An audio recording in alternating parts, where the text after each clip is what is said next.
Asal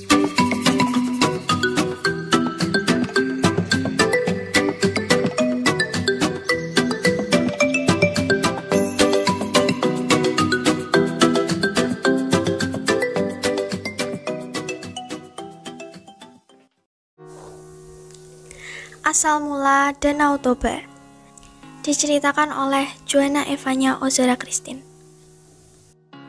Di sebuah lembah daerah Sumatera, hiduplah seorang petani bernama Pak Toba. Dia seorang petani yang sangat rajin. Namun sayang sekali, hasil kebunnya tidak berhasil dan dia kelaparan. Pak Toba pergi memancing di sungai. Dia menunggu lama sekali hingga dia putus asa. Pada saat Pak Toba memutuskan untuk pulang, tiba-tiba ada yang menarik umpannya. Pak Toba merasa sangat senang dan segera menarik pancingannya. Ternyata dia mendapatkan ikan besar yang memiliki sisik emas. Pak Toba segera membawa ikan besar itu untuk dimasak di rumah. Sesampainya di rumah, ternyata kayu bakarnya telah habis. Kemudian Pak Toba pergi mencari kayu bakar. "Aku akan makan enak hari ini," seru Pak Toba. Dia membawa kayu bakar ke belakang rumahnya dan menyalakan api. Namun saat Pak Toba hendak mengambil ikan itu, alangkah terkejutnya ia, sebab ikan itu sudah lenyap. Yang ada justru berkeping-keping uang emas. "Bagaimana ikanku tadi? Dan itu uang siapa?" gumam Pak Toba. Namun saat Pak Toba membuka pintu kamarnya, ada seorang perempuan tinggi, berambut panjang yang sedang menyisir rambutnya. "Hei, siapa engkau?" tanya Pak Toba. Perempuan itu membalikan badan dan Pak Toba semakin terpesona. Dia belum pernah melihat perempuan secantik dia. "Akulah jelmaan ikan tadi.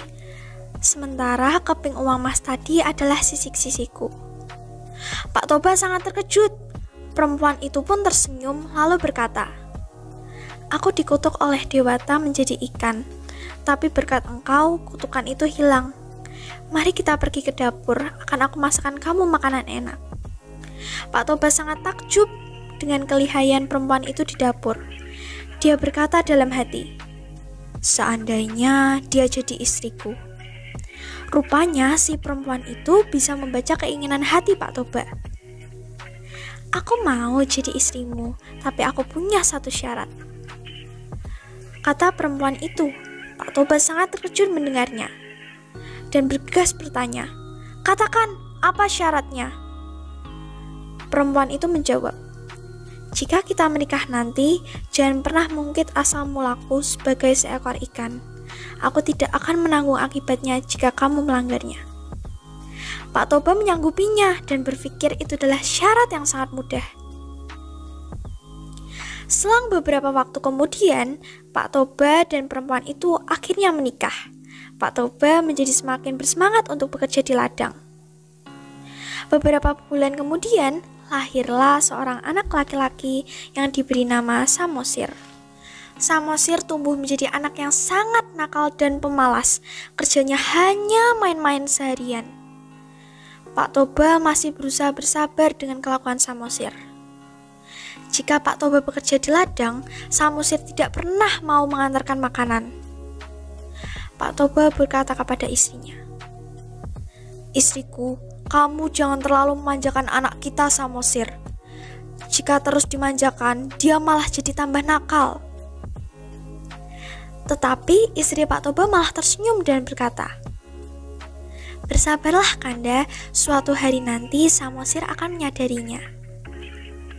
Jawab Pak Toba, "Aku sudah cukup bersabar Dinda, tapi kesabaran itu kan ada batasnya." Suatu hari, istri Pak Toba membujuk Samosir untuk mau mengantarkan makanan ke ladang. Samosir berkata, "Baik ibu, nanti aku akan antar makanan ini untuk ayah." Namun, di tengah perjalanan, Samosir malah bermain dengan teman-temannya. Selesai bermain, Samosir merasa lapar. Dia berpikir, "Aku makan saja makanan ini." Dia pun memakan makanan itu hingga hanya menyisakan sedikit makanan. Di ladang, Pak Toba tidak sabar menunggu makanannya. Apalagi pagi tadi dia belum sempat sarapan. Dari kejauhan, Pak Toba melihat Samosir berlari membawa rantang berisi makanan. Saat membukanya, betapa terkejutnya Pak Toba, sebab hanya bersisa sedikit sekali makanan. Pak Toba yang marah berkata kepada Samosir, "Kamu sudah makan makanan ini. Kelakuanmu ini sudah di luar batas, dasar anak ikan." Kemarahan Pak Toba tidak lagi terbendung. Tanpa sadar, dia sudah mengucapkan kata yang dulu diisyaratkan istrinya. Pak Toba memukul Samosir hingga dia menangis kencang. Samosir pun berlari menuju rumah dan mengadu pada ibunya. "Ibu, kata ayah aku ini anak ikan. Apa benar, Ibu?" Istri Pak Toba merasa sangat sedih dan kecewa karena Pak Toba telah mengungkit asal-usulnya. Kemudian dia menyuruh Samosir untuk berlari ke atas bukit. "Cepatlah nak, kau lari ke atas bukit sebelum air bah datang." Samosir menjawab, "Baik, Ibu." Maka segeralah langit berwarna gelap dan petir menyambar-nyambar. Tiba-tiba air bah muncul dari arah sungai. Istri Pak Toba tiba-tiba meloncat ke dalam air bah dan seketika berubah menjadi ikan kembali. Pak Toba yang bekerja di ladang terkejut karena tiba-tiba air bah datang dari arah sungai. Dia tidak sempat melarikan diri dan hanyut ke dalam air bah. Segera saja air bah itu menggenangi seluruhnya dan hanya menyisakan pucuk bukit di tengahnya. Di tengah bukit itu Samosir bersembunyi.